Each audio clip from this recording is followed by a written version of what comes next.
அன்று கல்லூரி ஆண்டு விழா. காலையில் இருந்தே கல்லூரி வளாகம் குதூகலமாக இருந்தது. மாலை 6 மணி ஆனவுடன் திட்டமிட்டபடி நிகழ்ச்சிகள் ஆரம்பமானது. கலெக்டர் அவர்கள் சிறப்புரை ஆற்றியதைத் தொடர்ந்து பரிசுகள் கொடுக்கப்பட்டன. 3ஆம் ஆண்டை நிறைவு செய்திருந்த சந்திராவிற்கு 3 பாடங்களிலே தங்கப்பதக்கம் கிடைத்திருந்தது. ஒவ்வொரு முறை அவர் மேடை ஏறும் பொழுதும் கைத்தட்டல் அரங்கத்தையே அதிர வைத்தது. முதல் ஆண்டிலேயே படிப்பு கடினமாக இருந்த காரணத்தால் படிப்பிற்கே முற்றுப்புள்ளி வைத்துவிட்டு தையல் பள்ளியில் சேர வேண்டும் என்றிருந்த சந்திராவை அவளுடைய ஆசிரியைகள் உற்சாகப்படுத்தி ஊக்கப்படுத்தி படிப்பில் ஆர்வம் கொள்ள செய்தனர்.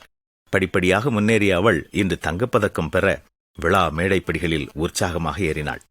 பிரசித்தி பெற்ற கலைஞர்களையும் அதிகாரிகளையும் தாளந்து படைத்தவர்களையும் நாம் பார்க்கும் பொழுது அவர்கள் ஏதோ பிறப்பிலேயே சிறந்தவர்களாக இருந்தார்கள் என்று நினைக்கிறோம். அது உண்மை அல்ல. சாதாரணமாகத்தான் கற்று வந்தவர்கள். ஒரு குறிப்பிட்ட காலகட்டத்திலே தங்கள் தனித்தன்மையை கண்டறிந்து அதற்கு முக்கியத்துவம் கொடுத்து கடினமாக உழைத்துதான் பெரிய காரியங்களை சாதிக்க முடிந்துள்ளது. இராணுவ கல்லூரியில் நுழைவுத் தேர்வில் 3 தோல்விகளை கண்டவர் வின்சென்ட் சர்ச்சில் அவர்கள்.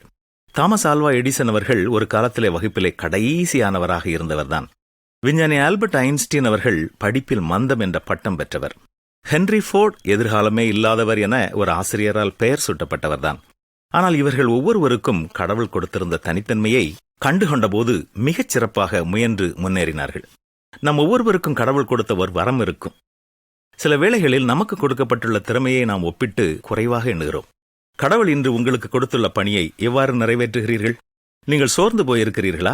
எனது பணி முக்கியமற்றது என்று நினைக்கிறீர்களா? நான் தாழ்வான ஒரு இடத்தில் வைக்கப்பட்டிருக்கிறேன் என்று எண்ணுகிறீர்களா? உங்கள் முழு இருதயத்தோடும் உங்கள் பணியை நிறைவேற்றுங்கள். ஒருவருக்கு ஒரு டம்ளர் தண்ணீர் கொடுப்பதுதான் உங்களுடைய பொறுப்பாக இருந்தாலும் அதையும் சந்தோஷத்தோடும் மன விருப்பத்தோடும் செய்யுங்கள். இப்பொழுது நீங்கள் செய்யும் பணி வருங்காலத்தில் ஒரு பெரிய வாய்ப்பிற்கான ஒரு பாதையாக கூட இருக்கலாம். தன்னுடைய வேலையில் ஜாக்கிரதையுள்ளவனை நீ கண்டாயானால் அவன் நீசருக்கு முன் நில்லாமல் ராஜாக்களுக்கு முன் நிற்பான் என்று வேதமும் நமக்கு கற்றுத்தருகிறதல்லவா?